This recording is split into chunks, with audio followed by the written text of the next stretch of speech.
And sometimes you just gotta believe there's something that'll give you relief. There's something that'll have what you need, what you need.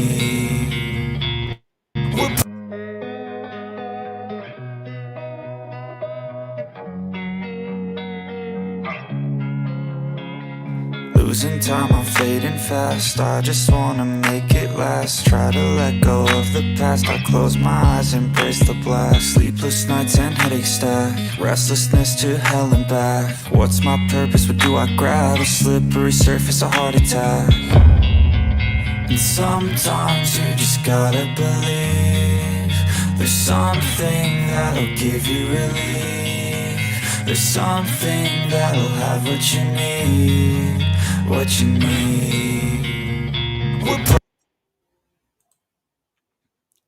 Então, galera, boa noite. Mais uma vez aqui o professor Chagas.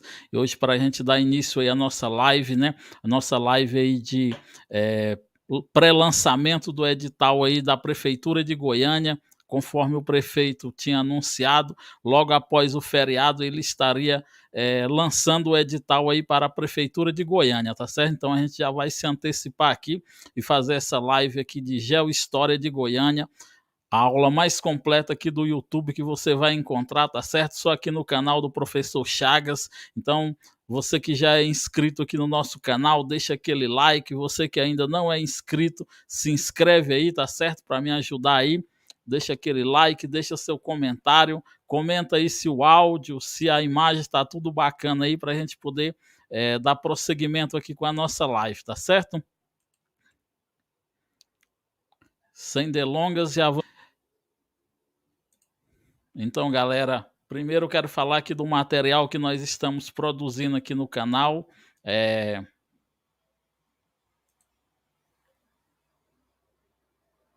Desse material aqui que nós estamos produzindo aqui no canal, são 35 questões da Geohistória de Goiânia, tá certo? O valor é R$ 35. Você que adquirir esse material, você vai ter direito. A gente vai ter essa turma vai ser montada no Google Drive, no Google Classroom. Vai ser uma turma montada. Você vai ser adicionado nessa turma. Você vai ter uma aula completa, mais completa do que essa, com várias macetes aí, várias dicas que eu vou estar passando para vocês de estudo de atualidades, porque geralmente as questões elas não vão ser cobradas ao conteúdo direto, eles sempre vão mesclar com alguma notícia da atualidade. Aí eu vou passar alguns macetes para vocês na aula que vai estar gravada lá no Google Classroom. Então você vai ter direito aí a 35 questões para você treinar, para você ver como está o seu conhecimento, os slides aqui dessa aula e mais. Nós vamos fazer uma live de véspera da prova, tá certo? Na sexta-feira, antes da prova, nós vamos fazer uma live de revisão. Então, você que adquirir esse material por R$ 35, você vai ter direito a tudo isso. Primeiro, 35 questões, mais os slides da aula, mais uma aula gravada exclusiva colocada lá no Classroom e a participar da live de revisão na véspera, tá certo? Então, se você se interessou aí, galera, ó, entre em contato aqui com a Delma no 994062320, tá certo? Tira o print aí da tela e entre em contato com ela. O melhor material aí para a Prefeitura de Goiânia aí de Geohistória para você gabaritar todas as questões, tá certo? Então, vamos lá, o nosso conteúdo.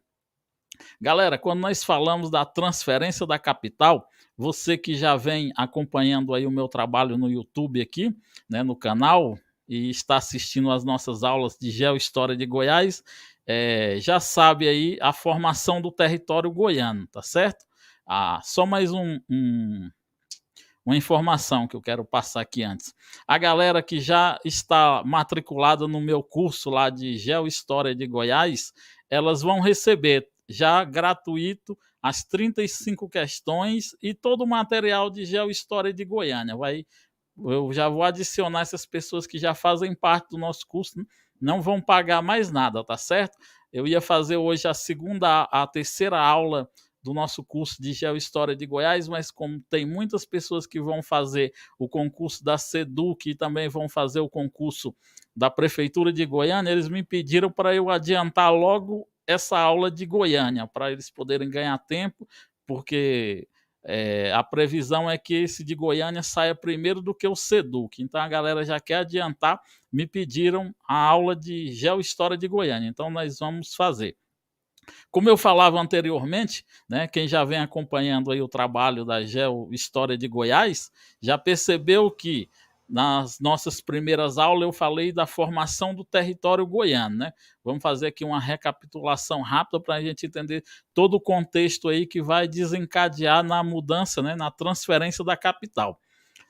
O povoamento goiano, né, o povoado goiano vai iniciar de fato aí com o povoado da Barra, em 1726, no mesmo ano aí o Bartolomeu Bueno da Silva Anhanguera, né, ele vai fundar o Arraial de Santana, né, em 1726 também. Esse primeiro arraial aí era composto somente por ranchos de palha e desprovido de construção mais sólida. Quando eles vão para o Arraial de Santana, já é uma coisa mais moderna. Conforme a administração portuguesa da época, quando se construía o arraial, já implantava a primeira organização do poder, né, na região mineradora.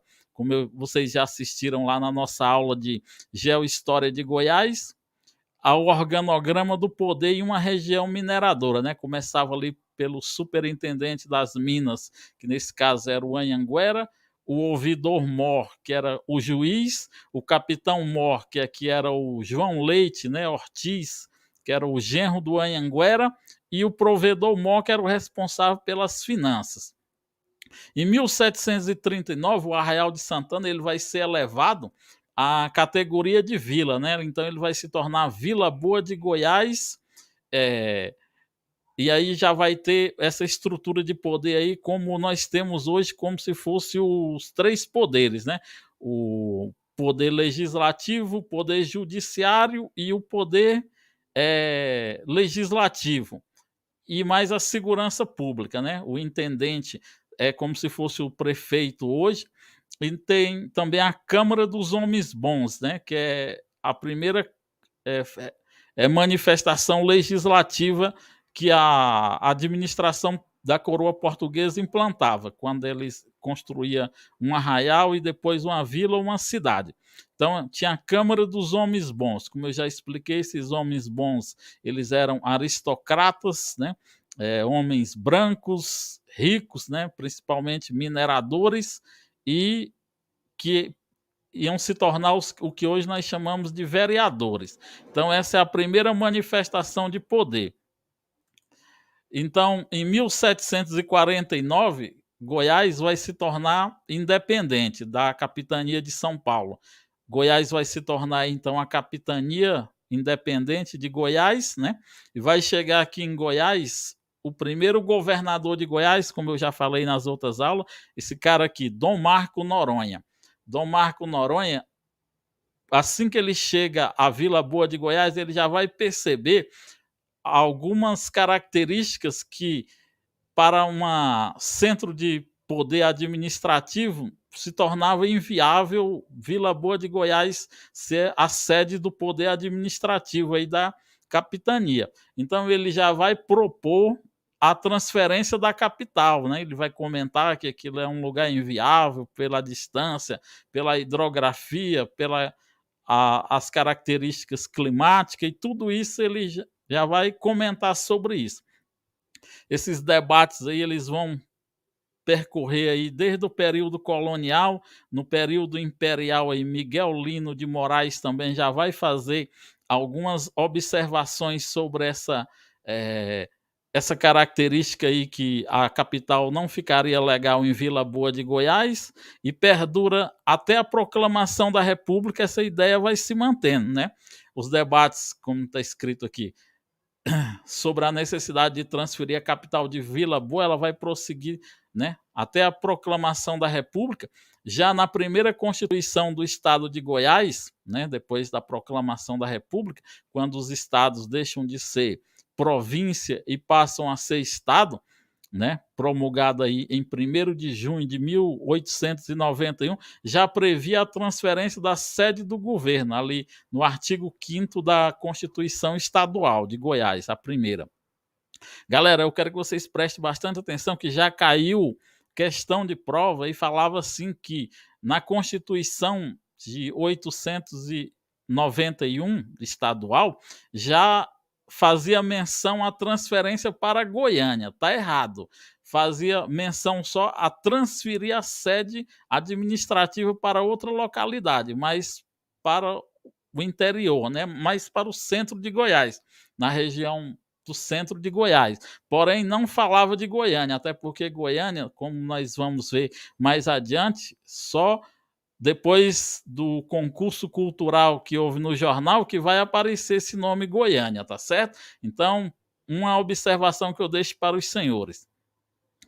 Então, essa transferência da capital, né, já vinha sendo debatido de várias formas, porém, é nesse contexto aqui da narrativa do atraso para a modernidade. Nós temos aqui a cidade de Goiás, né, Vila Boa, representando aqui todo no modelo colonial, representando aqui o atraso, né, o poder das oligarquias, poderes paralelos que, mesmo acoplado com a política e com a religião, mandavam na cidade. E aqui nós temos Goiânia representando a modernidade, né? Goiânia construída aí, né, no modelo arquitetônico da Arte Deco, né? Nós vamos entender mais para frente sobre a Arte Deco. A cidade de Goiás, né, Vila Boa de Goiás, ela vai começar a perder a sua hegemonia econômica. Por quê, professor? Porque as cidades do sul do estado, né, envolvidas aí com a criação do gado e a agricultura, elas passam a ter mais importância do que a capital.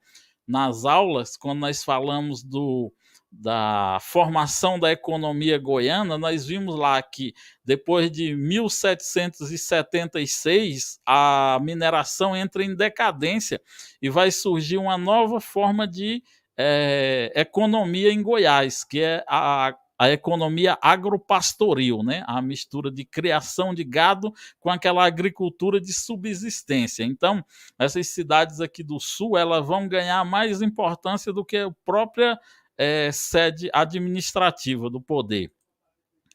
Mas é somente na Revolução de 30 que vai se concretizar aí os primeiros, vai começar a se concretizar aí os primeiros fatos para que venha então surgir para que venha então acontecer a transferência da capital, né? Vamos entender aqui um pouco desse contexto histórico da Revolução de 30. Para quem ainda não sabe, eu sempre estou recomendando aos senhores estudarem não só a geohistória de Goiânia, mas lerem atualidades, história do Brasil, tudo isso porque as questões, galera, principalmente as questões da UFG, são questões complexas, que não vai envolver totalmente só o conteúdo da geohistória de Goiás, mas esse conteúdo vai ser contextualizado com alguma outra coisa, entendeu? Nós temos aqui um vídeo no canal, eu sempre estou recomendando que eu fiz, né, esse vídeo, os 7 passos para quebrar a banca UFG. Então você vai lá, assista esse vídeo também para você ver todas as características psicológicas da banca UFG, para induzir você ao erro, tá certo? Assista esse vídeo, não deixa de assistir, para você entender, principalmente você que vai prestar o concurso da Prefeitura de Goiânia. Então, a Revolução de 30, né, é um movimento armado liderado aí pelos estados de Minas Gerais e também do Rio Grande do Sul e Paraíba, né? Esse movimento vai depor aí o presidente Washington Luiz, né? Vai haver aí o rompimento de um acordo de sucessão presidencial que existia na época entre Minas Gerais e São Paulo, o que nós chamamos de a política do café com leite. Vamos entender como funcionava essa política do café com leite. Então, nós temos aqui o nosso presidente, na época, Washington Luiz. Então, pelo acordo, o Washington Luiz teria que indicar o Antônio Carlos Ribeiro de Andrade, que então era o presidente da província de Minas Gerais. Mas o que que o Washington Luiz vai fazer? Ele vai indicar o Júlio Prestes, que era o presidente da província de São Paulo. Galera, eu estou falando presidente porque até então tanto o presidente da República eram chamados de presidente, como também o que hoje nós chamamos de governador de estado também era o mesmo nome. Foi somente com Getúlio Vargas que ele mudou essa nomenclatura. Ele falou: só existe um presidente, o presidente da República, no caso, eu. E os outros não podem ser chamados de presidente, governadores. Aí mudou, né, na Constituição que Getúlio Vargas promulgou, é que vai mudar essa nomenclatura para governador. Então, o Washington Luiz vai indicar o Júlio Prestes. Então, esses estados ali vão indicar Getúlio Vargas para concorrer ao governo. Getúlio Vargas era gaúcho, né, do Rio Grande do Sul, e com isso, esse movimento armado vai depor o Washington Luiz e vão criar uma junta governamental, a qual vão colocar Getúlio Vargas, né? A seção de Getúlio Vargas ao poder. Getúlio Vargas vai chegar ao poder em 1930 e vai até 1945, que nós chamamos de Era Vargas. Depois ele volta no voto popular de 1951 a 1954, mas a gente vai entender isso para frente. Essa primeira era Vargas, a Era Vargas, ela foi dividida historicamente em 3 períodos. O governo provisório, né, de 1930 a 1934. Nesse período aí, Getúlio Vargas ficou enrolando para não deixar o poder. Aí vai haver a Revolução Constitucionalista em 32 em São Paulo, uma guerra civil, as forças do governo contra os paulistas, e aí vai ter um princípio de uma guerra civil. As forças do governo vão saírem vencedora, porém Getúlio Vargas vai formar uma constituinte e promulgar uma constituição aí em 1934, né? E essa mesma constituinte vai o eleger como presidente da República. Vários fatores vão acontecer durante esse período aí de 34 a 37, né? 2 movimentos no Brasil tentavam dar um golpe de Estado: a Intentona Comunista de Luiz Carlos Prestes e a Ação Integralista Brasileira, né, com Plínio Salgado. Os integralistas, né, mas voltado para o fascismo, e os comunistas, né, representado aí por Luiz Carlos Prestes. Então, Getúlio Vargas vai se fazer valer desse acontecimento de 2 tentativas de golpe e vai instituir aí a ditadura em 1937, né? Ele não vai deixar o poder e vai continuar como ditador, vai decretar o estado de sítio, na qual ele tem todos os poderes, e aí vai começar o que nós chamamos do Estado Novo, que vai de 1937 a 1945. Nesse período aí do governo Vargas, uma política, né, de Getúlio Vargas vai ser se opor às oligarquias, né, ao que nós chamamos da república oligárquicas, essas famílias que em todos os estados mandavam nas cidades, nos estados. E também então, para isso, ele vai caçar o mandato de todos os governadores e vai nomear interventores nos estados. E também ele vai se valer da política da Marcha para o Oeste, né, que era uma política de ocupação e povoamento aqui dessa região oeste, tanto do centro-oeste como do oeste ali do Mato Grosso e do norte, essa região que era menos habitada. Com isso, né, ele vai trazer várias políticas públicas aqui para o oeste, né, para povoar essa região. E aí aqui em Goiás ele vai nomear Pedro Ludovico, né? Pedro Ludovico Teixeira, um médico aí. Pedro Ludovico, ele foi um político que já havia lutado na Revolução de 30. Pedro Ludovico também ele vai se opor aí fortemente contra as oligarquias goianas, né, na representação aí dos Fleury, dos Bulhões, e em especial os Caiados, em Vila Boa de Goiás, na cidade de Goiás. Então, ele vai decidir mudar a capital do estado para tirar a influência dessas famílias, né? Então aí ele vai se aproveitar desse programa da Marcha para o Oeste de Getúlio Vargas. Galera, ó, presta atenção. A banca, principalmente o FG, ela tenta confundir vocês em duas coisas. Quando se falar de política Vargas, varguismo, estamos falando de Marcha para o Oeste. Quando nós falarmos de Pedro Ludovico, nós estamos falando de desestruturar as oligarquias, tá certo? Então, quando falar a política do governo Vargas é a política da Marcha para o Oeste, de ocupação de território. Quando falarmos de Pedro Ludovico, estamos falando de oposição às oligarquias, em especial à família Caiado. Então, eu já mostrei em algumas questões de provas que eu resolvi aqui, duas questões que a UFG fez. Uma que ela fala da política Vargas e uma que ela fala da política Ludovico, para vocês prestarem atenção que não é a mesma coisa, tá certo? Na nossa aula, que nós vamos colocar lá para a galera que adquiriu o material, a gente vai explicar mais. Aqui, como é uma aula mais rápida, é menos aprofundada. Então, movidos aí pelo movimento da Marcha para o Oeste, né, que tinha como prioridade ocupar e impulsionar os espaços vazios do Estado e interligar o centro-oeste ao sul do país, que o Pedro Ludovico vai convencer Getúlio Vargas a investir aqui na transferência da capital. Então, em 1932, vai ser instituída a comissão presidida por Dom Emanuel Gomes de Oliveira, então bispo de Goiás, para discutir e escolher o local da mudança, né, para essa mudança. Dom Emanuel era um desafeto político aí de Pedro Ludovico, os dois eram apoiados por Getúlio Vargas, porém eles dois tinham uma treta entre Dom Emanuel e Pedro Ludovico. Então, essa comissão vai ser instituída aí em 1932. Em 1932, a comissão vai começar os trabalhos, né?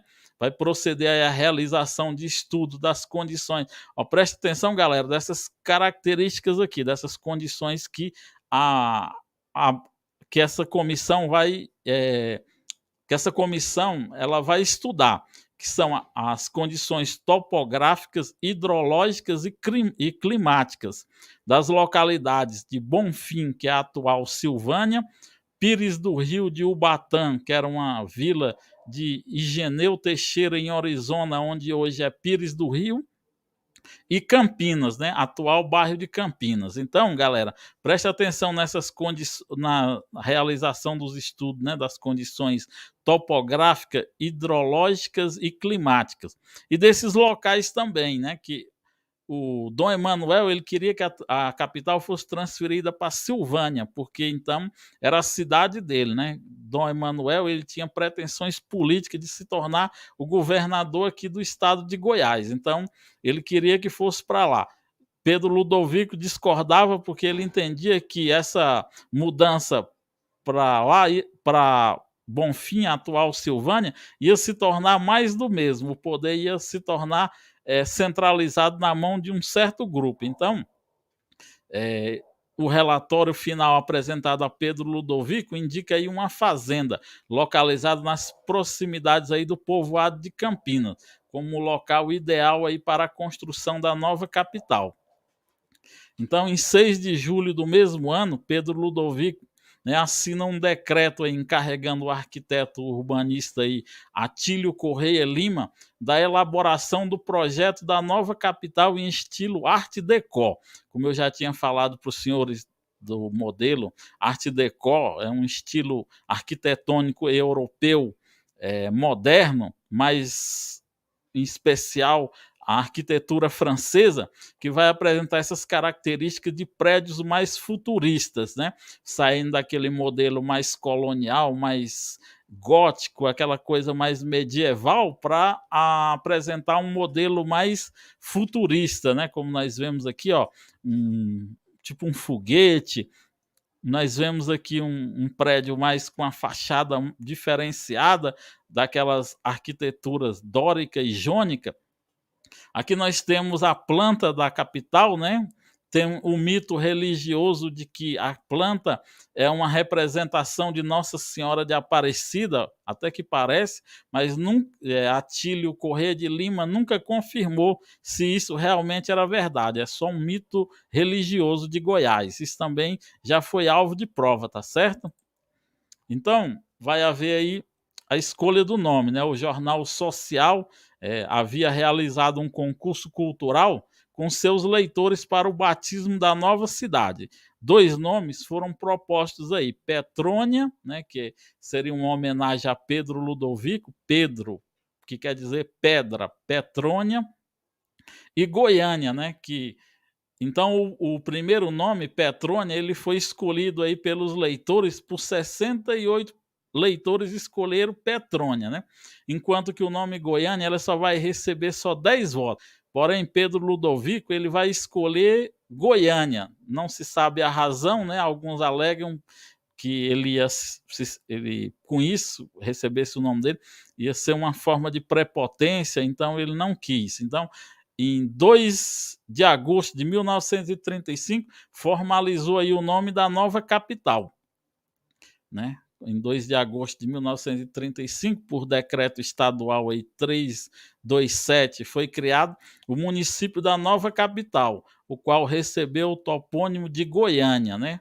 Sendo efetivada a transferência da capital do estado, oficializada em 1937. Então, galera, eu quero que vocês prestem bastante atenção nessas datas, né? Da instituição da comissão em 32, quando ela começa a funcionar em 33, depois o batismo cultural aí em 35 e por último a transferência da capital, né? Em 37 que vai iniciar a transferência, né? Mas só vai acontecer de fato em 1942, quando foi realizado aí no Teatro Goiano o batismo cultural da nova capital. Segundo relatos históricos, foi uma treta tão grande que o próprio Dom Emanuel não quis celebrar a missa aí da nova capital. Foi um outro bispo que celebrou essa missa, porque o Dom Emanuel queria que fosse na cidade de Silvânia. Então, Pedro Ludovico, por ter mais influência, conseguiu os votos necessários para que a cidade fosse construída ali na onde o relatório indicava. Então, a cidade de Goiânia ela é construída inicialmente para 50 mil habitantes, né? Então, ela vai experimentar um crescimento moderado até 1955, entretanto, aí, devido a uma série de fatores, aí, como a chegada da estrada de ferro em 55, a retomada da política de interiorização de Getúlio Vargas de 51 a 54, galera, só lembrando que em 45, Getúlio Vargas, depois da Primeira Guerra Mundial, quando os soldados voltaram, Getúlio Vargas foi obrigado a se ausentar, a renunciar, mas aí em 51 ele vai voltar de novo, dessa vez eleito no voto popular. E aí ele vai dar continuidade ao seu projeto aí da Marcha para o Oeste. Então, aí vem o prosseguimento aí da política de Getúlio Vargas, a inauguração da usina do Rochedo em 55 e a construção de Brasília de 54 a 60. Esses foram os principais fatores aí para o crescimento populacional que aconteceu aí na cidade, né? Então, cerca de 150 mil já habitava a nova capital em 1965. Apenas da década de 60, Goiânia ganhou cerca de 125 novos bairros. Tudo isso exigiu uma infraestrutura, energia, transporte e escolas. Então, esse é o principal fator. Quando perguntar aí na sua prova aí, se cair alguma dessas fatores aqui, para vocês responderem na prova aí, o fator do aumento da população goiana aí. Aí agora nós vamos falar da parte geográfica, dos aspectos físicos de Goiânia, né? Goiânia, como nós sabemos, é a capital do estado, né? É a capital do 12º estado mais populoso do Brasil, situando-se no paralelo, é, aqui, aí vocês tiram um print aqui, que eu não vou ler essas características, né? A área do município, ela é controversa, ela varia conforme a fonte dos dados, né? Mas nós vamos usar a fonte da prefeitura, que é a mais oficial, porque se nós podemos impetrar um recurso, porque os dados oficiais temos dois, tanto o do IBGE como o da prefeitura. Porém, nós vamos usar aqui como dado oficial o que está no site da prefeitura. Goiânia, ela faz limítrofe, tem os seus limites aí com algumas cidades, né? Como a Badia de Goiás. Só lembrando que os países eles fazem fronteira uns com os outros. Os municípios eles fazem divisa, já os estados eles fazem divisas, os municípios eles fazem limites uns com os outros. Então, Goiânia faz limites aí com a Abadia de Goiás, Aragoiânia, Aparecida de Goiânia, Bonfinópolis, Goianápolis, Goianira, Nerópolis, Santo Antônio de Goiás, Senador Canedo e Trindade, tá certo? Presta atenção, galera, nesses dados aqui, para você não confundir com a área metropolitana de Brasília, que tem mais municípios, tá certo? Então, Goiânia, sob a geologia e a hidrografia, né? Goiânia está em uma região de desdobramento aí formado, né, pelo período neopretozoico, né? Cujo relevo do local é composto aí por planaltos com pequenos declives, o que dá ao território paisagens aplainadas, né? O solo da cidade é do tipo terra roxa, né? Geomorfologicamente, Goiânia está dividida em 5 categorias: Planalto dissecado de Goiânia, Chapadões de Goiânia, Planalto embutido de Goiânia e terraços e terraços e planícies da bacia do Rio Meia Ponte e os fundos do vale e os fundos de vales, né? As características geomorfológicas aí de tais categorias, elas contribuem para que Goiânia tenha uma topografia relativamente aplanada, né? Apresentando aí poucos declives, onde os maiores se localizam em locais isolados, com erosões próxima aos cursos d'água e vales, né? Essa foi uma das características aí por Goiânia, o local onde Goiânia está, ter sido escolhido para a construção aí da cidade, sede do poder administrativo.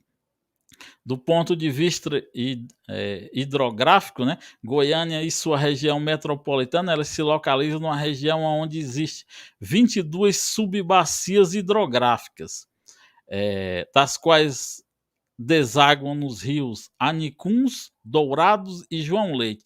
Todas as subbacias elas pertencem à hidrografia do Meia Ponte, né, afluente aí do rio Paranaíba. Hidrograficamente, Goiânia possui 85 cursos d'água, dos quais 80 são córregos, né? Então vocês printem aqui essas características aqui hidrográficas aqui de Goiânia, né, para vocês estudarem depois. Goiânia ela possui uma altitude de 749 metros acima do nível do mar. Aqui nós temos algumas características de meio ambiente, né? De ecologia e meio ambiente. Goiânia está localizada em pleno cerrado, um dos biomas mais devastados do mundo. Galera, preste atenção, como nesse ano foi falado muito sobre sustentabilidade, sobre meio ambiente.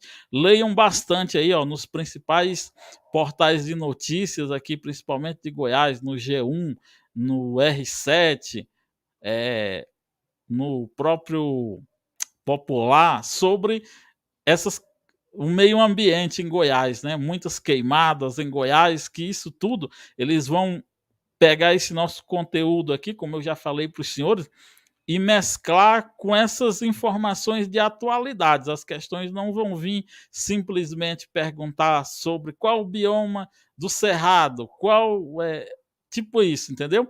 Eles vão contextualizar com alguma informação, mas é importante que você saiba que Goiânia está localizada em pleno cerrado, que existem os biomas e tudo isso, tá certo? Para quê? Para que quando você vê a questão, que as questões, como eu falo lá no vídeo, os 7 passos para detonar as questões da banca UFG, elas sempre vão usar recortes de jornais, né, reportagens, artigos científicos, alguma coisa para poder abstrair as questões disso. Então é importante que você conheça o conteúdo e também esteja bem informado sobre a atualidade, sobre política, religião, esporte, tudo isso vocês leiam bastante esses portais de notícias aí que eu indiquei para os senhores.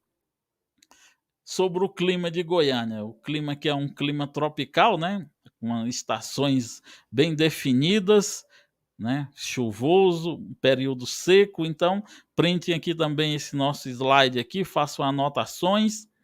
Sobre a demografia, né, a população, a demografia de Goiânia estimada em 2021, segundo estatísticas do IBGE, eram de 1.555.626 habitantes, né? Sendo aí o município mais populoso do estado e o 11º do Brasil. Então essas são as principais características aqui em relação à demografia.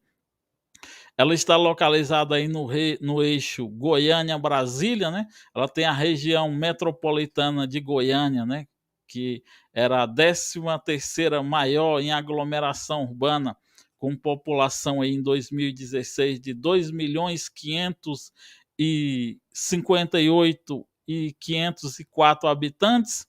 Então vocês prestem atenção aqui, nós temos aqui um gráfico do crescimento populacional aqui, conforme foi de 40, 50, 60 e até chegar em 2018 aí o crescimento populacional. A desigualdade social em Goiânia também é muito grande, porém há uma certa... Eles mascaram os dados para criar essa falsa impressão aí. Goiânia não usa esse termo favela, né?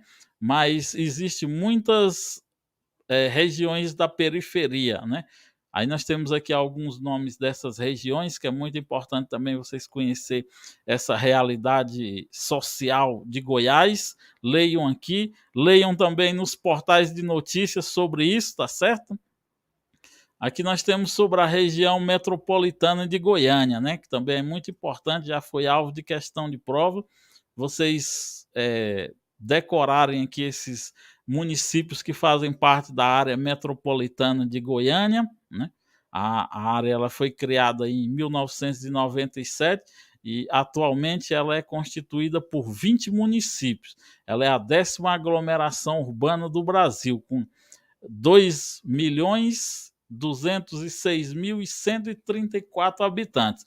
Aqui nós temos um gráfico aqui com todas as cidades, os municípios que compõem a região metropolitana de Goiânia. Desculpa se eu falei de Brasília, é porque eu estou fazendo aqui um vídeo também de RID, e aí eu tenho a impressão que eu falei Brasília, mas é área metropolitana de Goiânia. Aqui nós temos sobre a realidade étnica, né? Goiânia é uma cidade multirracial, fruto de uma intensa migração, né, que formou o povoado goiano, a mistura de índios, negros, brancos, né, essa miscigenação que aconteceu. E aqui nós temos alguns dados aí, conforme o IBGE do censo de 2010, né, que a população era composta por 48% de brancos, 44% de pardos, pretos eram 5,68% e apenas 0,16% eram indígenas. E também amarelos, né? Que era a população mais asiática, que vai representar aí 1,68%. A população, né, foi povoada mais por migrantes oriundos tanto do interior de Goiás, como também vieram de alguns outros estados aí, né, com predominância de Minas Gerais, Bahia, Tocantins, Maranhão, São Paulo e Pará. Então, essas são algumas características aí da realidade étnica, né? Nós vimos a realidade social, agora nós estamos vendo a realidade étnica de Goiás, de Goiânia. Sobre religião, né? Aqui nós temos alguns gráficos também do censo de 2010. Professor, mas o senhor está usando dados de 2010 ainda? Galera, como não houve ainda o censo de 2020, em decorrência aí de tudo que aconteceu aí com essa doença, não foi realizado ainda, né? Está em processo seletivo aí, em andamento processo seletivo para o censo do IBGE.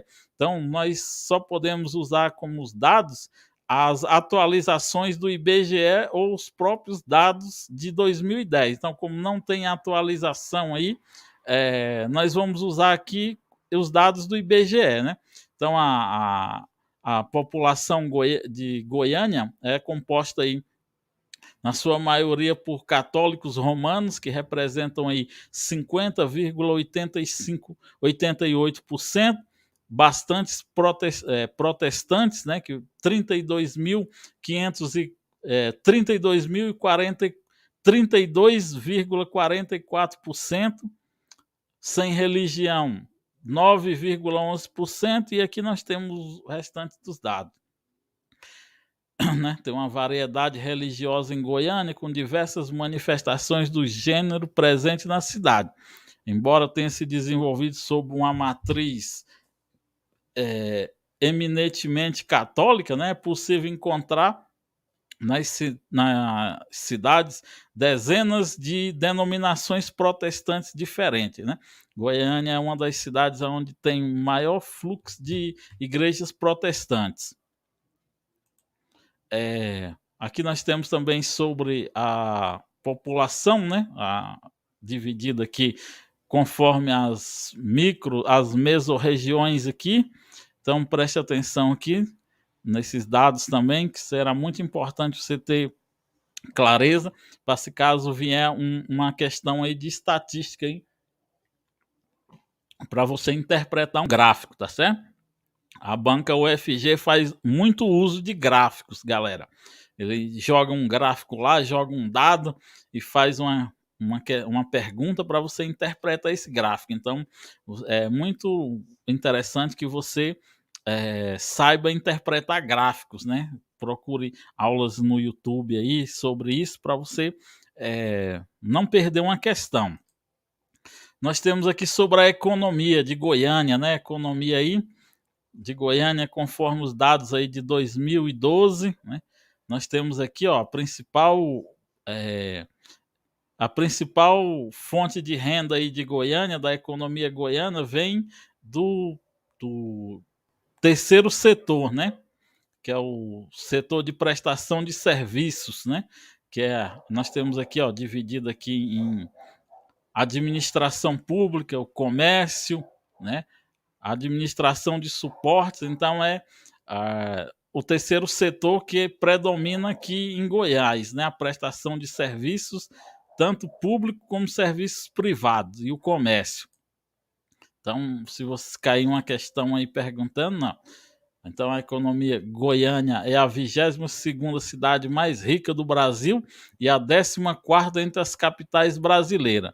É a primeira aqui no estado, né? Segundo dados aí da Secretaria de Planejamento e Desenvolvimento, a CEPLAN, em 2008, o PIB de Goiás somou aí 19 bilhões e 450 milhões, né? O PIB de Goiás, o que equivale aproximadamente a 25% de toda a produção de bens e serviços do estado. A sua região metropolitana possui aí aproximadamente 39 bilhões, né? Quando soma aí a todo o PIB da região metropolitana, vai dar um total aí de 38 bilhões, o que corresponde a 38% de todo, 38,61% de todo o PIB goiano em 2007. né? Aí nós temos aqui mais informações, né? Aqui conforme foi a evolução. Em 1970, a principal fonte aí era baseado no setor primário, que, como eu já expliquei para os senhores nas nossas aulas aí de Geohistória de Goiás, o setor primário, secundário e terciário. O setor primário constitui pela produção de matéria-prima, né? Pela produção da matéria-prima, o setor secundário pela indústria e a agroindústria, e que é a produção de produtos, e o terceiro setor é o comércio e a prestação de serviço, né? Então, Goiânia aqui, ó, vai ter uma evolução aqui de todo esse processo, a qual desencadeou aí como a sua principal fonte de renda o setor terciário, a prestação de bens de consumo e serviço. O setor secundário, né, é um dos mais influentes de Goiânia, e aqui vocês prestem atenção, print aí para a interpretação de um possível gráfico. Ainda temos aqui, ó, centros financeiros, e assim por diante. Da política, né, da fundação da cidade até o golpe de 1964, a política goianiense, né, foi dominada aí pelo Partido Social Democrático, PSD, durante a ditadura militar aí de 1964 a 1985, os prefeitos de capitais e cidades consideradas estratégicas, eles passaram a ser nomeados, né? O que tornou a Aliança Renovadora Nacional, a ARENA, o partido oficial do regime, determinante aí na política goiana de todos os tempos. Após a redemocratização, a cena política ficou polarizada entre aí os partidos do Movimento Democrático Brasileiro, PMDB, e o Partido dos Trabalhadores, né? O PMDB aí conquistou 4 mandatos, né? E o último, apesar disso, o Partido da Social-Democracia, e o partido aí da social-democracia, o PSDB, conseguiu conquistar um único mandato aí, né, de prefeito na capital. Não confundam aí com as eleições que o PSDB conquistou para o governo do estado, aí, com Marconi Perillo e seus indicados, tá certo? Esse aqui nós estamos falando de política, eleições municipais. Em relação à política, como continuamos falando, né, o poder executivo da cidade de Goiânia é representado aí pelo prefeito e o gabinete de seus secretários, né? Observando aí o disposto na Constituição Federal, a principal lei da cidade é a Lei Orgânica, criada em 1990, né, que vai determinar aí a ação administrativa do poder executivo, segundo aí os critérios de descentralização, regionalização e participação popular, o que faz com que a cidade seja dividida em várias regiões administrativas. E o poder legislativo é representado aí pela Câmara Municipal. A Câmara Municipal ela é composta por 35 vereadores, eleitos aí para cargos de 4 anos, né, também em observância à Constituição Federal. E cabe à Casa Legislativa, aí no caso a Câmara Municipal, né, está elaborando aí e votando as leis fundamentais à administração da cidade. Uma observação aqui, galera, vocês que já viram aulas de lei orgânica comigo, eu sempre falo, município não tem poder judiciário. Essa comarca, esse fórum, esse Tribunal de Justiça que tem em Goiânia pertence ao governo do estado, pertence ao Poder Judiciário do estado de Goiás. Municípios e nem o Distrito Federal tem poder judiciário próprio. Nos municípios é o Poder Judiciário do estado e no Distrito Federal o Poder Judiciário é organizado e mantido pela União, certo? Vamos avançar aqui nos nossos slides. Então, temos aqui sobre a estrutura urbana, né? A taxa de mortalidade infantil aí na cidade, a saúde, né? Temos aqui uma média na cidade de 12,16 para cada 1.000 nascidos vivos, né? Uma baixa índice de mortalidade infantil, e temos aqui mais alguns dados, vocês leiam aqui o slide.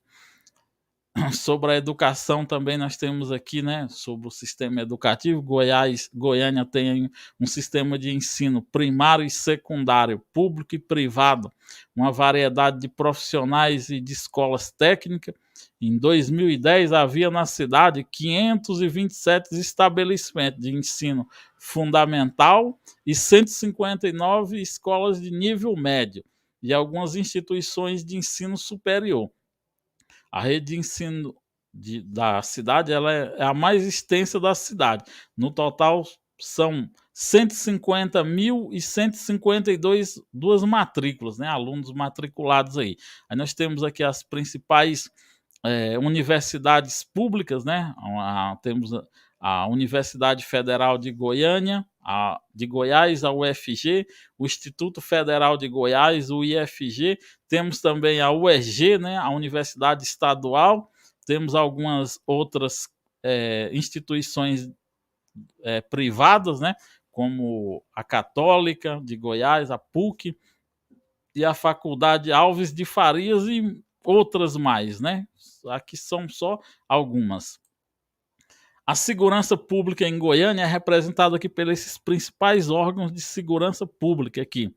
Alguns órgãos são municipais e outros são órgãos de segurança do Estado. No caso, a Polícia Militar, o Corpo de Bombeiro Militar e a Polícia Civil, que são órgãos estaduais, mas que atuam na cidade de Goiânia. E nós temos aqui 2 órgãos municipais, que é a Guarda Municipal, né, a Guarda Metropolitana, e a CMT, né, a Companhia de Trânsito aí que faz a segurança viária aí da cidade. Habitações e serviços também, nós temos aqui alguns slides, os senhores printem aqui, né, sobre, para vocês poderem fazer a anotação, ou depois, se você vai comprar o nosso material, você vai receber todos esses slides aqui, como eu falei, um aulão mais aprofundado e 35 questões para você ir treinando. E ainda você vai participar da nossa aulão de véspera de prova. Na sexta-feira antes da prova, nós vamos fazer um aulão aqui completo, mais aprofundado aqui, para você gabaritar as questões relacionadas à geohistória de Goiânia, tá certo? Então, vamos continuar. O transporte em Goiânia aqui representado aqui por alguns, né? Temos aqui os ônibus, o terminal rodoviário de Goiânia, interestadual, né, de Goiânia. Temos aqui o BRT, que é o veículo sobre rodas, né, conforme fosse um metrô. Temos isso eu estou falando para você que não é da cidade, assim como eu, tá certo? Quem já é da cidade já sabe tudo isso aqui. Temos o Aeroporto Internacional de Goiânia. Por que, pessoal, eu estou falando? Porque muitas pessoas vão do interior, até mesmo do Distrito Federal e de outros estados para fazer essa prova. Então, vocês que são do estado, galera, vamos pegar firme aí, não vamos deixar essa galera vir de outro estado aí para tomar a vaga de vocês, tá certo? A vaga aí é da galera goiana. Vamos, não deixa esses caras tomar a vaga de vocês, não. Vamos botar para moer aí. O transporte, o setor de transporte é administrado aí pela Secretaria Municipal de Trânsito, Transporte e Mobilidade, né, a CMT, como eu já tinha falado. Sobre a cultura, né, na cidade de Goiânia, né, não diferentemente da de Goiás, é uma cultura mais voltada, mais caipira, mais voltada para aquela coisa interiorana, né? Mas também existem outras manifestações culturais, né? Conforme temos uma Academia Goianiense de Letra, né? Temos vários artistas famosos aí, como Léo Jaime, o cantor Carlinhos Veiga, a dupla sertaneja Bruno e Marrone, a banda Pedra Letícia, o grupo Mr. Jim de pop rock e vários outros grupos aí, esses são mais a título de curiosidade, tá certo? Mas pode vir uma questão falando sobre a música, essa contextualização da música interiorana com essa cultura mais nova aí de pop rock, essas coisas, pode vir uma questão sobre isso. Não, nós temos que saber a título de curiosidade, mas também pode vir uma questão, uma matéria de jornal falando sobre alguma coisa. Então é importante que você saiba, tá certo? Nós temos aqui na parte histórica aqui, né? Nós temos alguns o patrimônio histórico e arquitetônico, o Centro Cultural Oscar Niemeyer, nós temos o Museu Pedro Ludovico, né? A sua casa que depois virou um museu, né? O Instituto de Patrimônio Histórico IFAM, temos aqui o Monumento da Paz Mundial e o Monumento às Três Raças. Galera, presta atenção nesse Monumento às Três Raças. Já caiu várias questões de provas relacionadas a esse monumento aqui no estado de Goiás, tá certo? Depois vocês dêem uma pesquisada aí no Google, saiba mais sobre esse monumento às três raças. Inclusive, na prova que nós fizemos aqui para processo seletivo de Lusiânia, caiu uma questão dessa aqui, ó, pedreira. A galera, a maioria errou, tá certo? Presta atenção nisso aí. Sobre a culinária goiana também, nós temos alguns pratos típicos aqui de Goiás, em especial aqui em Goiânia, tá certo? Aí você pode, professor, o que tem a ver prato? Galera, eles não vão perguntar sobre um prato específico, mas eles podem apresentar uma reportagem que fala sobre esse prato e fazer uma contextualização com pratos típicos de outras culinárias de outros estados. Então, se você não sabe, você vai acabar perdendo a questão. Então, é melhor a gente saber, mesmo que haja a possibilidade de não cair, do que, de repente, você perder uma questão aí por não ter dado importância a isso. Então, se fala no edital lá, tudo isso aqui, nós temos que saber tudo, tá certo? Então, printem a tela e vejam isso aqui, tá certo? Temos também, em relação ao esporte, também vários times de futebol, né? Famosos aqui em Goiás, também printem a tela aí e vejam sobre isso aí, tá certo? E toda essa nossa pesquisa aqui, galera, foi extraída aqui, ó, desses principais sites aqui, do site da Prefeitura de Goiânia, né, da história de Goiânia, também eu pesquisei no portal Wikipédia e também no site do IBGE, tá certo? Da onde a gente pesquisou aí toda essa nossa pesquisa histórica aí para compor o nosso vídeo. E é isso aí, galera, esse foi nosso vídeo, tá certo? Para você que que quer adquirir o nosso material, tá certo? Eu vou botar aqui de novo os dados aqui do nosso material para que você possa adquirir o nosso material aqui, tá certo? Vai ser muito importante aqui, ó, galera. Essa é a aula mais completa do YouTube aqui sobre a história de Goiânia. Não tem nenhuma outra aula com tanta profundidade e essa é só a aula gratuita aqui do canal, tá certo?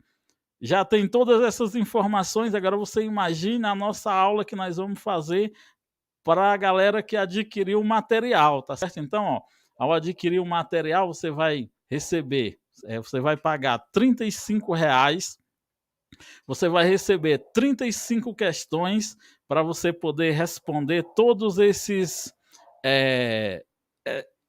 dados aí que nós passamos na videoaula. Você vai receber esses slides aqui, né, para complementar aí o seu estudo. Você vai participar da live de revisão na sexta-feira, véspera da prova, quando for marcada, quando sair o edital, e você vai ser colocado em um grupo, tá certo? E nesse grupo a gente sempre vai botar algum material lá. Durante até o dia da prova, a gente sempre vai ficar conversando, interagindo, que é para a galera que estudar comigo gabaritar essas questões aqui. Se depender do professor Chagas, todos que participarem aí do meu curso, eu vou dar o meu sangue para vocês gabaritarem as questões de geohistória de Goiás. Não vou garantir de vocês passarem, porque isso é um negócio que ninguém pode garantir, porque é subjetivo, é de cada um, mas pelo menos em relação as questões de Geohistória de Goiânia, galera, ó, eu vou fazer tudo para que vocês gabaritem, os alunos do professor Chagas vão gabaritar essas questões aí, tá certo? Então, se você quer